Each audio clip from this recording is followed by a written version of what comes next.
It's just one of those days. Hello, today we are going to go over what a logline is and how to basically use it, the formula that Aaron Sorkin uses and others to figure out what's the first step to writing a script.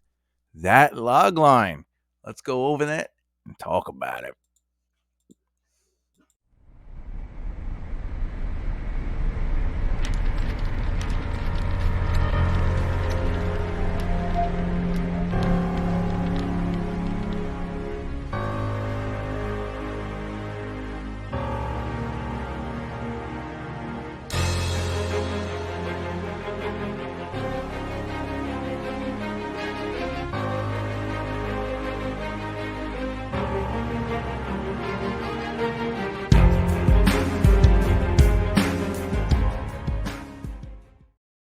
First and foremost, I really like to send out a huge, massive thank you for everybody listening and watching these videos, especially the community of authors and writers trying to develop their craft, which means if you are a beginner writer or you've been doing this for a while and you kind of want to listen to what's going on in the world of business, understanding the craft a little bit better, and hearing from like-minded authors as yourself in interviews, tap that subscribe button and click the bell icon so you don't miss out while developing the right mindset. So let's get into it. What is a log line? All right, a typical log line is 1 to 2 clear, concise sentences. It is said that some writers try giving themselves a word limit of 35 words. And a log line is usually, it's there to convey what a screenplay is about, including the main character, central conflict, setup, and antagonists, all in one nice, tight little presentation. Professional writers must understand their story enough to refine it to its essence. If you can't explain something simply, you don't understand it enough. So what does all that mean? A logline is really a pitch for you. If you meet somebody in public, or let's say you're a screenwriter and you're trying to get a producer to like what you're doing, the logline is your selling pitch. It's your elevator pitch. That I'm sure you've heard that term thrown around. Okay, it's the thing you can say to somebody quickly and concisely. Instead of answering somebody that says, "Hey, what is your project about?" and you going, "All right, so there's this guy and they have this girl partner and they're in Chicago, and while they're in Chicago, their ordinary life is pretty simple. They're both investigators, but something crazy happens, and that crazy thing throws their whole life, and then you can, right? You already lost them. You should be able to understand what your story is about, A, as a writer, and B, as somebody who's trying to pitch or sell the product. Because the clearer you understand your story inside of a log line, the clearer you represent your ability to tell stories to a potential producer or studio. The reason that is, well, think about it. If you're able to take a 90-minute script or even a 120-minute script and put it down into 35 words with clear, concise understanding of the protagonist, the antagonist, your setup, the inciting incident, etc., you're telling those people that you know your story inside and out and you're a craftsperson. You are able to write everything that's in your head. And if you need more than 35 words, more than 2 sentences, and you cannot explain what your story is about simply, as it says, if you can't explain something simply, you don't understand it enough. Albert Einstein was famously quoted with saying that. And basically what that means is you should be able to represent your story, your long-form story, into just a thought. And if that thought is interesting enough, if that concept is intriguing enough, you've grasped them to say, hey, tell me more. But until you can grasp them, you shouldn't have to sell your product. Selling is going on. Selling is, hey, this is this. Hey, it takes place in Chicago. Hey, some of the themes are. That's trying to sell something. But if you can tell something of what your story is to somebody, they're more likely to be interested if that concept in a concise package or presentation is intriguing and sparks their interest, right? So think about that. What are some helpful steps when writing a logline? Ooh, all right. So you want to, as we said, you want to represent the protagonist. Work on your main character's biography, physical information, and from there figure out some strong adjectives that you can combine with the best proper noun to represent who they are. What does that mean? It means you don't really necessarily have to say Jake, Jack, Jim, Ralph, Chris, Melissa, Wilma. Wilma. Did I give away my age? You don't have to say their name and just be like, they're just, they're the protagonists. You want to kind of define who they are by what they do and some sort of adjective that represents their power scale. And by power scale I mean like how awesome are they? Or do they have some sort of tick? Do they have is there something about them, a trait that really stands out about them?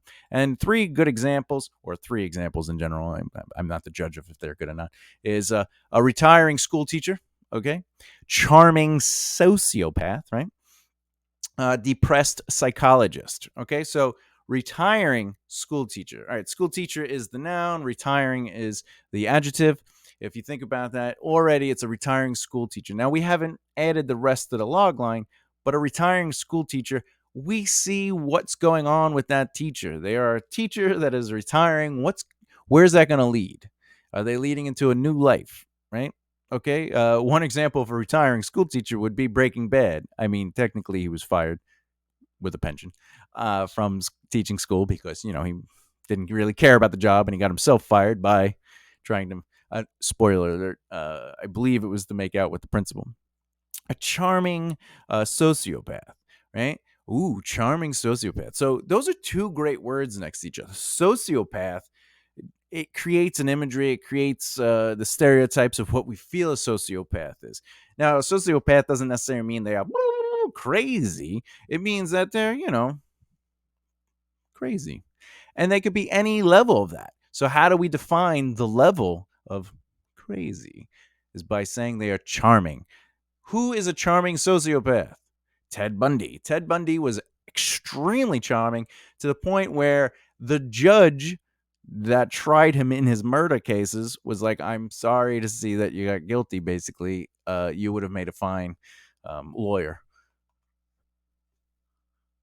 That's how charming he was. He had everyone. He even got a girl to fall in love with him, and he got her pregnant. I don't make this stuff up. A depressed psychologist. Now, we know what a psychologist does, and we know what their job is. And one of the things that really makes a depressed psychologist interesting is that they're all right, okay, so there's somebody that listens to people that most likely have depression or most likely have issues that they're dealing with, yet here they are, and they themselves are depressed. How is this going to play out? And that's the power of a good adjective that fits the noun. You want a noun, a proper noun that really represents the core of what they are doing or their action, right? A school teacher is what they have been doing or their action. A sociopath is what they have been doing or their action. It's really like I'm not saying action like as in a verb, but they are a sociopath. They are a psychologist. They are a school teacher. And what kind of school teacher, right? You could even, instead of retiring, you could say new school teacher, but what would be a better word than new? How can you make a retiring school teacher more interesting if you don't want it to be retiring, right? Enthusiastic school teacher or naive school teacher or misguided school teacher, something like that, something that creates a little mystery but intrigue, right? Which brings us to the inciting incident. The inciting incident should be present in any log line.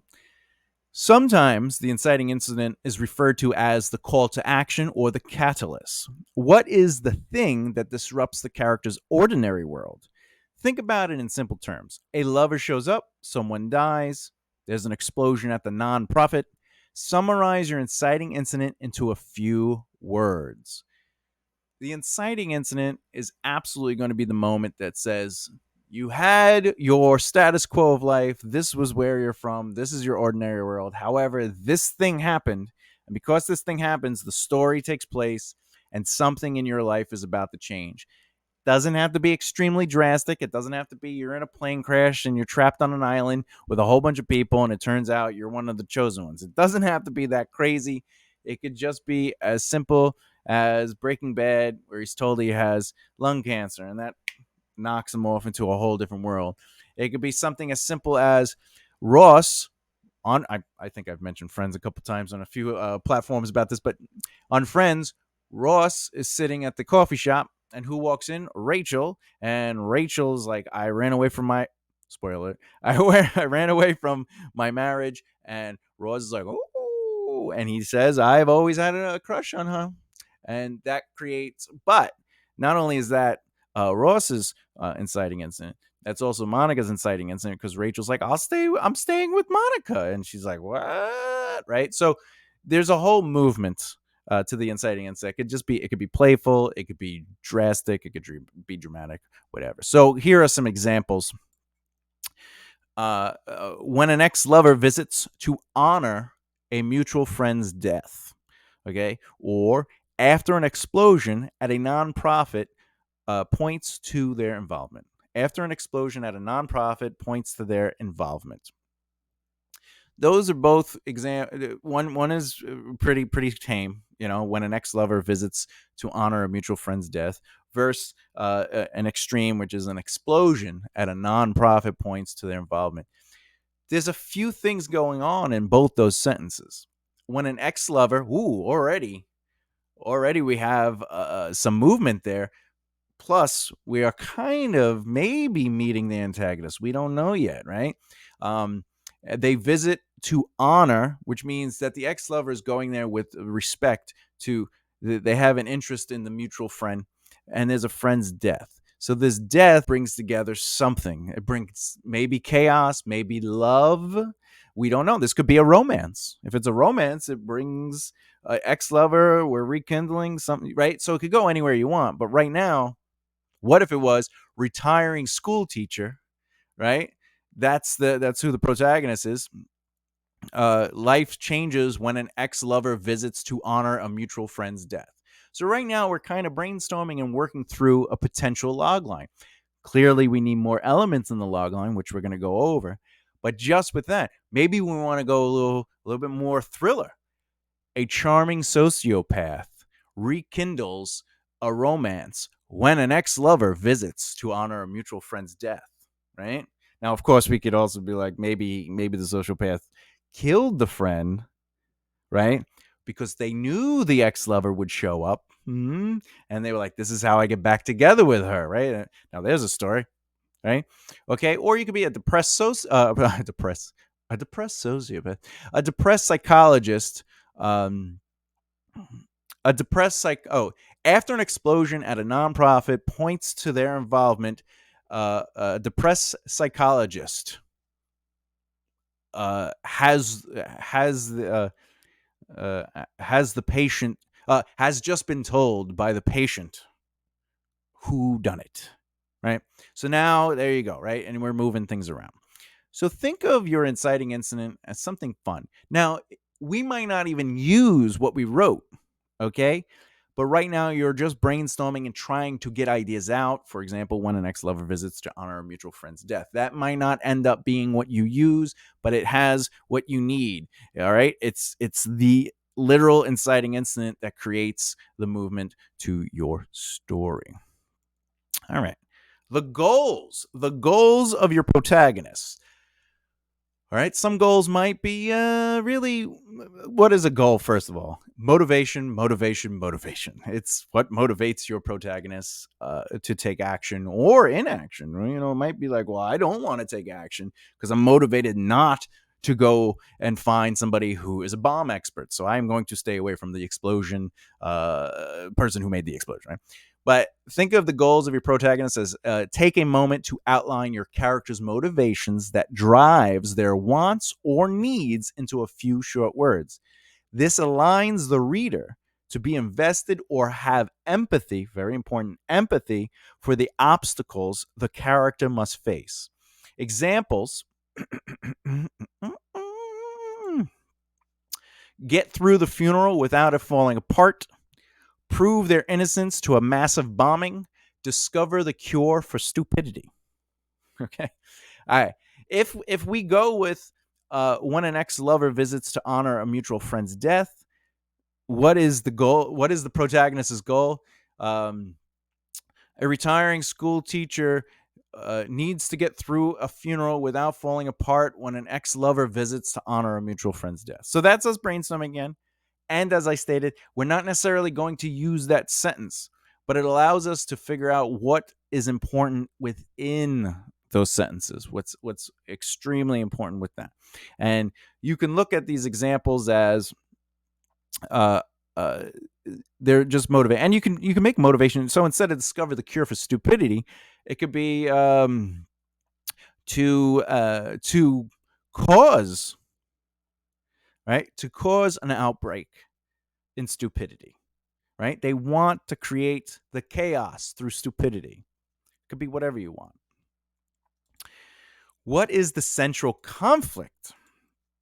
A compelling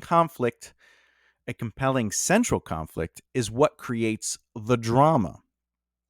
Before I go any further, you can have drama in comedy. Doesn't mean that it's a serious comedy. Drama is the conflict. A drama is mostly filled with conflict and doesn't necessarily have a lot of humor, but drama is usually in reference to conflict. But a compelling central conflict is what creates the drama. Drama makes a story. You want urgency, drama, an obstacle for the character to work through. Basically, list possible obstacles that will get in the way of achieving his or her goal. Think of the antagonist forces as people, ideologies, legitimate physical obstacles. You want to figure out which conflict has the highest stakes, but make sure it still makes sense in your story. Then describe the conflict in a few words. Again, an antagonist doesn't necessarily have to be a person. It could be a mental conflict. It could be a physical conflict. It could be an environmental conflict. Or more importantly, it could be a mental antagonist. It could be a physical antagonist. It could be the world or the environment antagonist. And with that said, the conflict itself can be a person. It could be mental, physical, environmental. Some examples might be before the X acts out, right? That's the conflict. The other one is the treacherous journey. So how do we look at that? If we say retiring school teacher, life is turned around when an ex-lover visits to honor a mutual friend's death, as they struggle to get through the funeral without it falling apart before the X acts out. There we go. That would be a logline. Now, I use the sentences basically, and I added a couple words to connect them. But again, once you write that out, look at it, say, am I within 35 words? Is this one complete sentence? Is this two sentences? Did I make three sentences? I want to get it down to two sentences. Really, if I can help it, I'll try to do it in one sentence. And you might want to change some of the words. But the point is, this part, the helpful steps in writing the logline is about just kind of going step by step and writing out what it is. So what is the protagonist? All right, the protagonist is a retiring school teacher. What is the inciting incident? All right, we have a couple. You know what? The inciting incident could be the ex shows up to a funeral to honor a mutual friend's death. Great. So what would the protagonist's goal be in that situation? Well, they just want to get through the funeral without it falling apart because it's so important to them. Maybe it's their best friend and they just wanted it to be perfect and just emotionally get through it without falling apart. They want to be strong for, say, the best friend's mother or father, right? And then, of course, what is the conflict? Well, the ex is going to ruin it all. They're gonna act out, right? So we've talked about a logline, and when you're doing a script and you're trying to create your treatment and you're saying to yourself, I need a logline for a few reasons, and we'll get into that in a moment. Loglines versus taglines. Okay, I'm sure you've heard about the two terms, and I kind of want to go over them real quick. A logline describes the main story of the screenplay. It's also the elevator pitch. Memorize this to use to sell to your idea to people when they ask. That's basically what I said in the intro. Taglines, on the other hand, are the advertising copy to lure people in. Copy is the verbiage you would use on marketing or advertisement avenues, platforms, things like that. It might even be the information that's on the back of a DVD. What's a DVD? Or on a streaming service, there'll be copy there to tell you what the project is, right? The story. A tagline sells the story. A logline explains the story, right? It's the emotional truth of the story. So, what are some examples? Well, if you've ever seen Aliens, a tagline for Alien was "In space, no one can hear you scream." That's my no? Okay. All right, moving on. Dumb and Dumber. For Harry and Lloyd, every day is a no-brainer.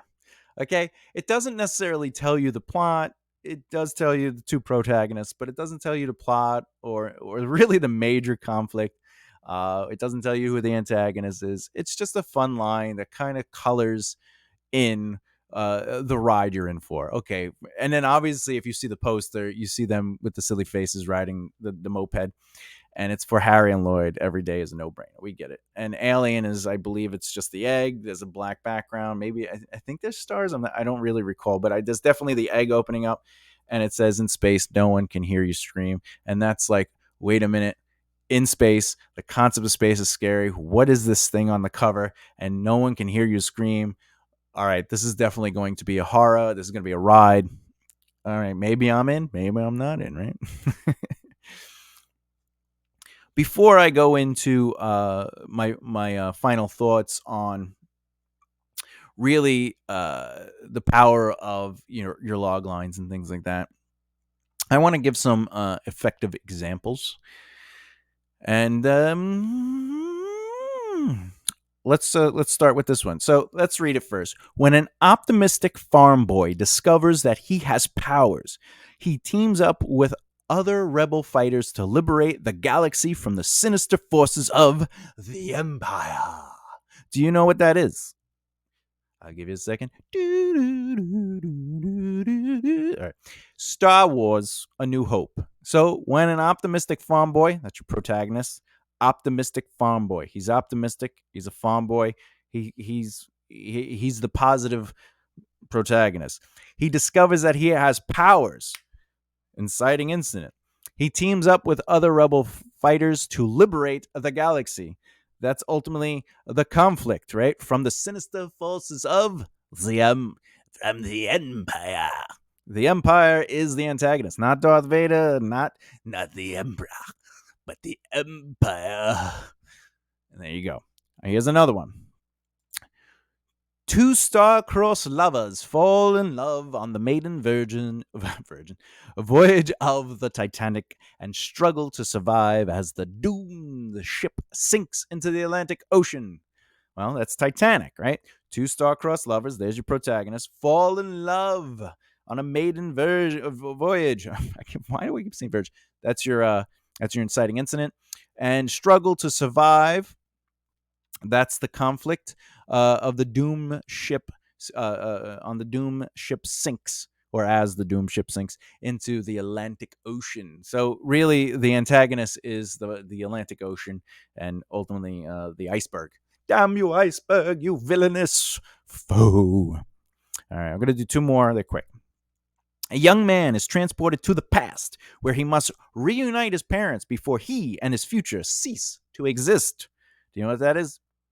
Back to the Future. A young man, protagonist. He's a young man. So, all right, he's a kid. We get it. Well, Marty is a little older than a kid, but we also know he lives at home, right? So a young man is transported to the past. Boom, inciting incident, where he must reunite his parents. That's the conflict before he and his future cease to exist. So really, in this moment, the antagonist is the fact that the potential outcome of the future is his antagonist, right? One more. This is my favorite movie. This is my number one favorite movie.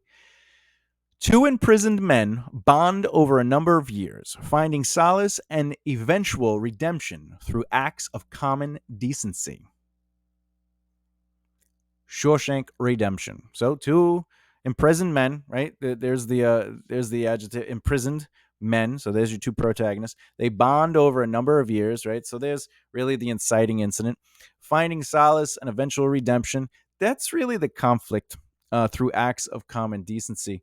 Uh, so there's a couple things going here. The imprisonment aspect also references of the antagonist, right? So, but again, you don't necessarily need um, an antagonist. You need a conflict. So you need protagonists. You need the inciting incident.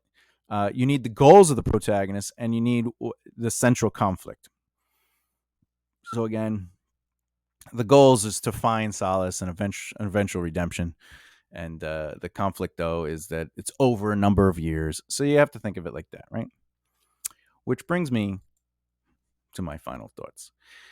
This is not a strong and hard rule, but try and stick to one sentence, two for more complicated stories. Don't give away the ending with your log line. Don't be like, Luke Skywalker defeats the Empire. You don't want to do that. You want to keep some intrigue, right? Keep some of the mystery there. It's important it's important to sell the intrigue. It's important to get people to tell me more. When trying to add a little something something to your logline, try visual language, struggles, fights, defends, things like that. Why would you want to start with your logline instead of an outline or brainstorming? So this is where I said we're going to get into it a little bit. Think of your logline as the first stage of brainstorming. When you find the right words that fit together into a tight story, you can expand upon that concept. Find the concept that feels right for you and take it to the next level.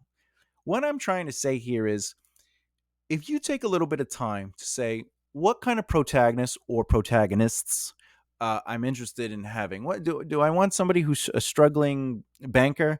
Do I want somebody who's a young I want a young man or I want a young woman to be in the story as the protagonist, right? And then you say, what could a conflict be? And you don't need a full story outline. You don't even need a book or a script written.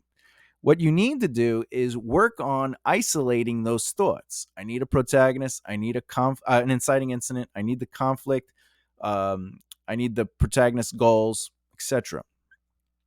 And these things will help you say, all right, here is an idea. Yeah, you ever have anyone come up to you, right? And they go, I have a great idea for a story that you can write. And they'll just say something like, these two guys get into a fight and they just want to keep fighting. But over time they learn to work together and they help each other and they train one another to become great fighters and they fight and they win a thing. And you're like, really, that doesn't sound like a great story. It just sounds like a really interesting moment of, a moment they fight, they become friends, they help each other, and they get there, right? And they don't have a clear-cut story. And the thing is, when you're brainstorming, it's great to have a central concept to be like, wait, I know who my protagonists are. I know what my conflict's going to be. I know what their goals are. And then from there, you can make the story into anything you want. But if you start with these elements, it gives you a chance to grow on it. I did this with a project that's a television show. And one of the things is, and I think I talked about this in another episode, another lesson. A very large man, muscular man, walked in, and I saw that person, and I said, "Oh, it'd be interesting if the reason he's that big is because he has a body dysmorphia and he believes that he's tiny, or even a child. He's like, I'm a child. I'm not strong enough to protect myself or the people I love, so I just have to keep getting bigger and stronger. And no matter how big or strong he gets, it's just never big enough." And that turned into the protagonist, which, by the way, turned into 6 other protagonists because the way the story developed. But I was like, it'd be interesting if this person was in a room with other people and, The person was they went to like an AA, but it was for like people with just different disorders, and the person running it was addicted to disorders, and that's how. And then from there, I created this whole story. I created 5 seasons. I have all 5 season arcs. We ended up writing out the whole first season. We were able to take that and condense it into a treatment. My point is, you have more movement, more growth options by thinking about what your log line is. Even if you're not trying to think of your log line, usually we do, because we get an idea, we see something in life and we go, oh, and then from like that one person or seeing something or somebody fighting back or somebody getting taken advantage of or getting beat up, and we say, oh, imagine they had the power to fight back, and now we created a protagonist, right? A defeated or weak man or woman, doesn't matter, continues to get bullied by their neighbors, and he finds a mystical book that gives him the strength to fight back, and he realizes whatever, and then we start brainstorming on it and we go, oh, be great, blah, blah, blah, blah. And the thing is, you're creating a log line. In conclusion, the next video in this series will be centered around writing a treatment out. Why? Treatments are amazing package builders for when you're shopping around projects. When you have a polished script as your flagship, have several treatments on hand to add to the bounty. Why I say this to you is, if you have a script that you really honed and worked, you did table reads, maybe even a stage reading, even though it might be like a movie or a television show, you still want to see actors performing it, and it helps you kind of write it out. You might have a polished script, but it's still good to have treatments for several other projects. Usually 3, 5. 5 is a good number to have if you want to really go in. And the reason is because people buy futures. Like when people invest in you, they're investing in futures. They're not investing in a project. So it's always good to be like, I have a polished script.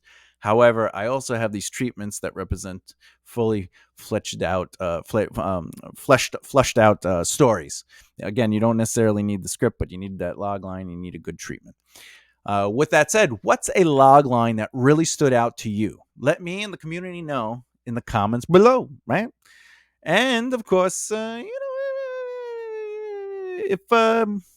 you're interested in learning a little bit more about craft and you like this video, and you want to learn a little bit about the industry, the insight into the industry, and hear other authors talking about their journey and their adventures on how they got published or picked up to write screenplays, television shows, etc., click that subscribe button while tapping that bell icon so you don't miss out while you discover the right mindset. All right, I will see you next time. Please keep developing the right mindset. Let your stories speak for you. See you later.